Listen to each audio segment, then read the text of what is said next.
প্রধান উপদেষ্টা অধ্যাপক ডক্টর মোহাম্মদ ইউনূস এবং অন্তর্বর্তীকালীন সরকারের প্রতি পূর্ণ সমর্থন প্রকাশ করে জাতিসংঘের মহাসচিব অ্যান্তোনিও গুতেরেস বলেছেন, বাংলাদেশের সংস্কারের সহায়তা করতে প্রস্তুত জাতিসংঘ।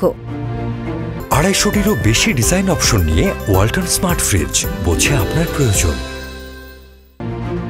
নিউ ইয়র্ক স্থানীয় সময় বৃহস্পতিবার জাতিসংঘ সদর দপ্তরে প্রধান উপদেষ্টার সাথে বৈঠকে জাতিসংঘ মহাসচিব এই সমর্থন ব্যক্ত করেন।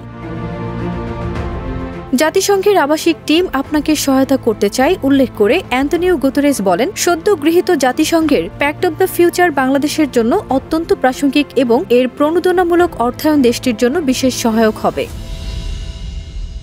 গুতেরেস বাংলাদেশের শান্তিরক্ষীদের প্রশংসা করে বলেন, তারা আমাদের জন্য অত্যন্ত গুরুত্বপূর্ণ। প্রধান উপদেষ্টা জুলাই-আগস্ট মাসের ছাত্র জনতার গণ আন্দোলনের কথা উল্লেখ করে বলেন, এই আন্দোলন শেখ হাসিনার নির্মম স্বৈরাচারের অবসান ঘটায়। তিনি বলেন, আমি এখানে উপস্থিত হতে পেরেছি কারণ তরুণরা নতুন বাংলাদেশের জন্য তাদের জীবন উৎসর্গ করেছে।